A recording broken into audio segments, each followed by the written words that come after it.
Nice car. Where'd you get it? Can't be yours. It's mine, sir. Bought it last year. Must have set you back a bit. What do you do? Whose cars?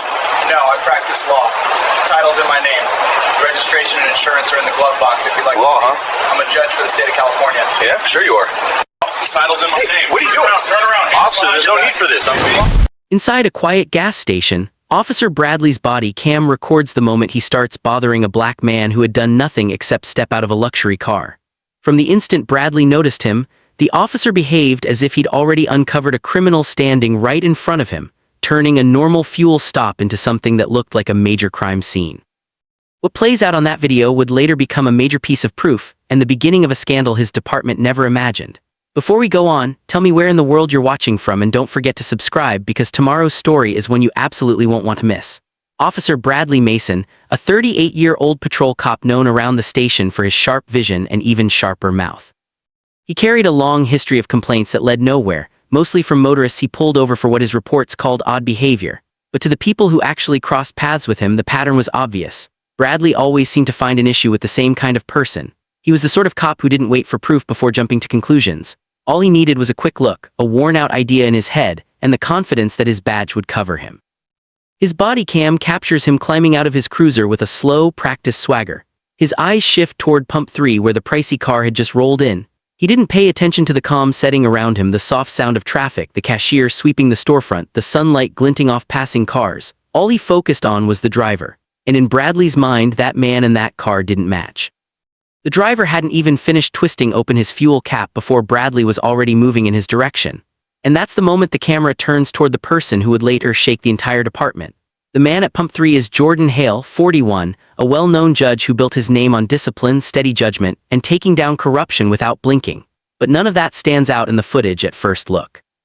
The camera shows him in simple clothes, dark shirt, a watch, keys in hand, just a man getting gas ready to continue his day. He had no reason to expect trouble. No hint he was seconds away from becoming the center of a confrontation that would grow into one of the largest lawsuits the city had ever faced.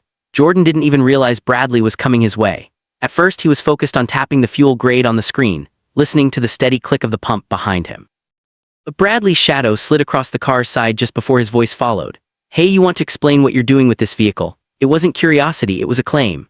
Jordan turned around slowly, puzzled. "Just getting gas. Is something wrong, officer?" Bradley didn't respond to that. Instead, the body cam records him letting his eyes sweep over the car again. Then Jordan, then back to the car as if he was hunting for a problem that didn't exist. "This yours?" he asked, his tone already packed with doubt. "Yes," Jordan said, still holding the fuel nozzle lightly, keeping his stance steady. "It's mine." Bradley let out a short, dismissive laugh. "Sure, and where exactly did you get a car like this?" The tension doesn't erupt here, it builds quiet and steady. The kind of moment that makes viewers' chests tighten because the injustice is so clear, yet the officer acts like he can't see it. And that's exactly what the gas station cameras recorded, the start of a clash driven not by law but by prejudice. Jordan worked to keep his voice steady. "Is there a problem you can explain to me?" Bradley stepped in closer, cutting into his personal space on purpose. "Yeah, the problem is I've never seen you around here with a car like this. You look a little out of place." There it was, the line investigators later marked as the first obvious sign of profiling. In the moment, Jordan didn't react. He didn't snap back. He simply placed the nozzle back into the pump and faced Bradley with calm control. "I don't have to be from this area to buy gas, officer." The camera shifts slightly as Bradley changes his stance, already annoyed that his suspicion wasn't being met with fear or submission. "Let me see your ID," he ordered. "What's the reason for the stop?" Jordan asked. Bradley leaned in, lowering his voice but not the hostility. "Reason's simple. You don't match the car you're driving." That sentence would later appear in court records, internal affairs notes, and countless online videos. But right then Jordan had no idea how much weight those words would carry. All he knew was that he was being targeted for something that had nothing to do with the law. Still composed, he reached into his wallet slowly, making sure every motion was clear. "Here," he said, "is this enough to explain anything?" But Bradley didn't even glance at the ID. His attention stayed locked on the car door, the inside, the rims, hunting for any excuse to push the situation further. That's when he tapped his radio. "Dispatch, send another unit to the gas station. Possible stolen vehicle." Jordan's expression shifted a little, not with fear but with disbelief. He had just watched the exact moment the officer chose to ignore the truth, and this was only the start. Jordan's face went still for a moment as Bradley spoke into the radio. He wasn't surprised by the accusation. He worked long enough in the justice world to know when an officer decided to invent a crime instead of responding to one. But it still cut deep, not because he feared what was coming, but because he already knew exactly where this was going. The pump clicked behind him, signaling it was done fueling. But Jordan didn't reach for it. He simply watched Bradley watch the officer's expression twist with confidence built on nothing but bias wrapped in authority. Investigators later proved there was no stolen car report, no suspicious behavior, and no lawful reason for the stop. By the time backup arrived, the scene had already been shaped into a criminal case. Bradley didn't waste a moment. While Jordan stayed where he was, the officer circled the expensive car in tight, aggressive loops, peering through the windows as if stolen items might suddenly appear inside. He tugged lightly on the driver's door handle, testing it, even though he had no right to search. Jordan took a steady breath, working to control the irritation climbing inside him. "Officer," he said, keeping his voice measured, "I need you to stop touching my car." Bradley straightened with a smug grin. "Relax, if the car's really yours, you shouldn't have anything to worry about." Jordan looked at him. "That's not how the law works." The officer didn't reply. Instead, the crunch of tires on gravel drew their attention toward the road as a second patrol car swung into the gas station at a speed no calm situation should justify. The body cam captures the moment the second officer, Officer Riker, a younger cop with a reputation mirroring Bradley's, steps out. His eyes lock on Jordan instantly instead of the man who actually requested backup. Riker didn't ask what happened, didn't ask for context, didn't even notice the quiet scene around them. He walked directly toward Jordan like his mind was already made up. "This the guy?" Riker asked. Bradley nodded. "Yep, claims this car is his." Jordan lifted his hands slightly, palms open, hoping the gesture would signal calm. "There's no claim, it is mine. I gave him my ID, he didn't even look at it." Riker ignored that completely and moved toward the car, inspecting the rims, the paint, the interior. "This is a six-figure ride," he muttered, shaking his head like that alone made their suspicion reasonable. Doesn't fit what?" Jordan asked. Bradley answered before Riker could. "Doesn't fit the profile." That phrase, the profile, became a key point in the lawsuit. Investigators later confirmed no official profile even existed. The only profile used here was racial. Riker stepped in closer. "Look, man," he said, pretending to sound fair, "just tell us where you got it." Jordan's voice stayed calm. "I don't owe you an explanation for owning my own property." That reply didn't sit well. Bradley moved around Riker, placing himself directly between Jordan and the car as if position alone made it his. "Turn around," he said, "hands behind your back." Jordan didn't move. "You have no reason to detain me." Riker spread his arms. "You're acting nervous, that's reason enough." Jordan looked from one officer to the other, his patience starting to solidify into quiet determination. "I'm acting patient, very patient, which is more than either of you are giving me." But logic didn't matter, their decision was already made. Bradley grabbed Jordan's wrist. The body cam shakes as they interpret resistance where none exists. Jordan doesn't fight, he simply stands still, letting the cuffs close around his wrists, even though he knows every second of this is unlawful. The cashier inside the station notices what's happening and steps closer to the glass, watching. A driver at the opposite pump lifts his phone, recording. The moment is unraveling fast. Bradley pushes Jordan against the side of the car, not harshly but firmly enough to show who's in control. "We'll sort this out in a minute," he says, pretending this is standard procedure. Jordan keeps his tone controlled. "You're violating multiple constitutional rights right now." Riker lets out a quiet laugh. "Yeah. And who are you supposed to be to teach us anything?" Jordan's eyes, steady, frustrated, unafraid, meet theirs. "I'm someone who knows the law far better than you do." Bradley scoffs. "Sure you do." Then he turns toward Riker. "Search the car." Riker heads toward the driver's door, hand already lifting, and that's when Jordan speaks the line that finally shifts the entire direction of the arrest. "You're about to add an illegal search to the list." Riker freezes mid-step. Can he talk like that? Riker mutters. Bradley shrugs. "Doesn't matter, we'll find something." But just as Riker reaches for the door handle, another sound enters the scene, the steady hum of a third vehicle pulling into the lot. This one isn't a cruiser, it's an unmarked black SUV. The driver's door opens slowly and a figure steps out wearing a formal shirt, badge clipped at his belt. The body cam captures Bradley's jaw tight. He hadn't called for a supervisor, but one had shown up anyway, and for the first time since the stop began, Bradley looks uneasy. The air around the gas station felt heavier now, almost as if the moment itself was slowing down. Bradley's usual smirk had vanished, replaced by a tight tension he didn't even bother hiding. His body cam shifts slightly as he moves from one foot to the other, glancing at the approaching figure, the supervisor he didn't request but now had no choice but to face. The man stepping out of the unmarked SUV carried a quiet authority. His name was Captain Reynolds, a 52-year-old with decades of field experience. He had seen thousands of traffic stops, but this one grabbed his attention instantly. A black man in a luxury car, two officers pressing him aggressively, a small crowd watching, and the unmistakable sense of racial tension building in the air. Captain Reynolds spoke first, his voice steady but firm. "What's going on here?" Bradley straightened, trying to pull back his confidence. "Just a routine check, sir. Guy's driving a car that doesn't match his profile." Jordan, still calm and composed, didn't waver. He met Captain Reynolds' eyes. "I've done nothing wrong. They're holding me and trying to search my car without any legal reason." The supervisor's brow tight. "Sir," he said, motioning toward Bradley. "Explain." Bradley stalled, tripping over his own words. He doesn't look like he owns the car." "Thought it was suspicious." Riker, standing rigid beside him, added quietly, "We figured it was just routine procedure, sir." Captain Reynolds let out a slow breath and stepped closer to Jordan. "Name and identification, please." Jordan answered clearly. "Jordan Hale, District Court Judge, here are my credentials." He handed over his badge and ID without breaking eye contact. The camera catches the split second when both officers' expressions shift. Bradley's jaw tightens. Riker's eyes widen. Neither had expected the man they'd been mistreating to hold that kind of authority. Captain Reynolds glanced at the ID, then checked his tablet to confirm it in the system. "That's correct," he said quietly, then louder for the officers to hear. "Remove the cuffs, now." Bradley and Riker traded looks. They hesitated, clearly rattled. Bradley opened his mouth, then shut it. He knew every second had been recorded, the unlawful detainment, the bias, the intimidation, the words spoken straight into the body cam.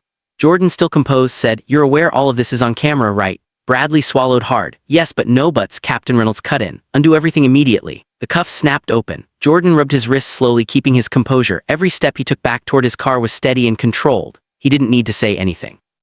The footage was speaking louder than any words ever could. Riker stammers, trying to explain himself. "We were only following normal steps." Bradley cuts in, his voice shaking a little. "Sir, we thought he might be." Captain Reynolds stops them cold. "Enough. You two will give a full report and you will explain why you believed a black judge in a nice car deserved this kind of treatment." Jordan steps away from the vehicle, lifts his shoulders and looks straight at both officers. "This has nothing to do with procedure. This is about prejudice, and it will be addressed correctly." The body cam records Bradley's discomfort as he realizes the man he tried to pressure is actually the one with real authority. His face shifts between shock, worry, and the truth that nothing he says now can undo what's already on video. Meanwhile, Captain Reynolds gestures toward the gas station, and the people recording, some filming and some watching from the pumps, quietly notice the shift in tone. The crowd feels it. The power has flipped. The same officers who acted sure of themselves now look completely out of place. Jordan opens the car door, rests his hand on it, and pauses. He turns toward Bradley and Riker one more time, his voice calm but unshakable. "This situation will not be forgotten." Bradley tries to get a reply out, but nothing forms. Riker looks away, tugging nervously at his belt. Both officers know the footage, the witnesses, and now the supervisor all contradict the story they were trying to create. Jordan settles into the driver's seat of his luxury car. The soft hum of the engine fills the space, a quiet reminder of who truly held control. Bradley and Riker step back, understanding the moment has slipped completely away from them. Captain Reynolds keeps a strict eye on both officers. "You will turn in a full account of this stop, every detail, and tell the truth. Anything else will only make things worse." Jordan drives away slowly, leaving the gas station behind, but not the message. Every move, every sentence, every small reaction has been recorded, and the consequences are already beginning to spread through the department. What Bradley and Riker didn't realize was that each moment of body cam video, every witness standing nearby, and every comment made would become the backbone of a case that would rattle their whole chain of command and eventually cost the department millions. As Jordan disappears down the street, the tension remains. Bradley releases a sharp breath, trying to steady himself, but the camera catches everything. The fear, the shame, the sudden awareness that his bias and assumptions had finally caught up with him. And this is only the start. Jordan Hale drove away from the quiet gas station, but what happened moments before was far from finished. Within hours, Bradley's body cam video paired with the station's security footage was circulating inside the police department. Every second revealed the baseless suspicions, the intrusive behavior, the officers ignoring Jordan's calm cooperation, and the unmistakable racial bias captured plainly. By the next morning, the situation was already creating waves that would shake the department to its core. Internal Affairs launched an inquiry right away. Every frame of the recording was studied closely. Investigators marked the first biased remark Bradley used. "He doesn't match the car he's driving," as the first obvious signal of racial profiling. They tracked every unlawful step, the planned search, the physical pressure, the dismissal of Jordan's ID, and the clear prejudice guiding both officers' choices. Riker and Bradley tried defending their actions during interviews, insisting they were only following protocol, but the video showed otherwise. Their excuses fell apart when compared to the captured reality. Meanwhile, Jordan reached out to his legal team. They filed a civil rights lawsuit against the city and the police department, demanding compensation for racial profiling, unlawful detention, and attempted illegal search, emotional harm, and misuse of power. The lawsuit pointed to the body cam recordings as undeniable proof of bias and wrongdoing, showing how a simple stop at a quiet gas station had turned into a breach of constitutional protections. The total claim for damages was $14 million. News organizations caught the story swiftly. Clips of the incident played on television, across social media, and on major news sites. Analysts broke down every frame, the officers' assumptions, the rising tension, and Jordan's steady professionalism the entire time. Viewers everywhere noticed the sharp contrast, a composed black man driving an expensive vehicle being hassled by officers who assumed guilt just based on appearance. Public anger rose. Thousands commented online. People criticized the officers, demanded justice, and praised Jordan for his restraint and bravery. In court, the atmosphere was heavy. Jordan sat quietly, looking over his notes, his posture showing years of focused discipline.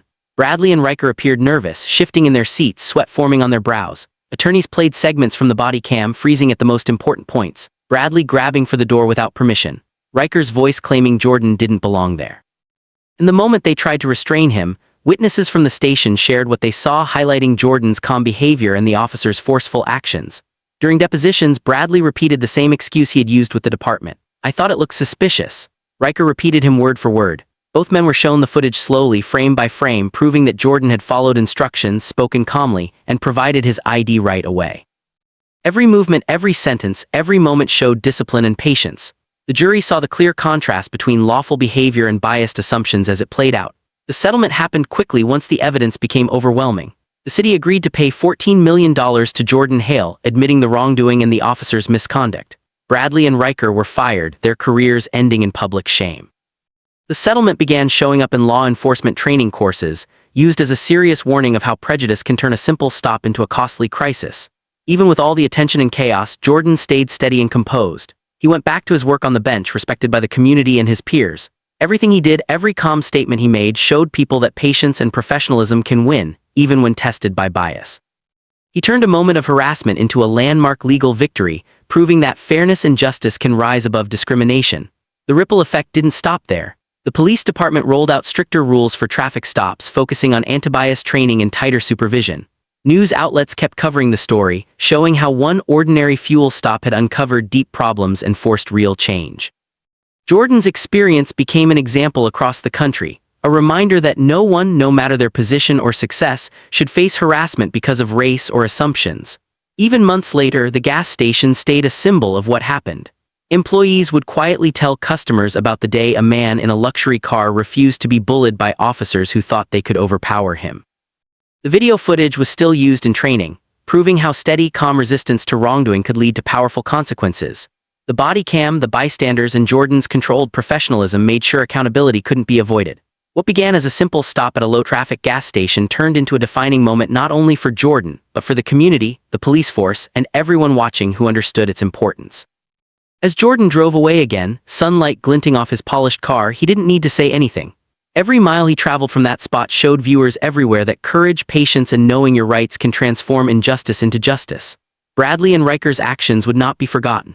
The lawsuit would be cited for years, and the quiet gas station would forever stand as the starting point of reform.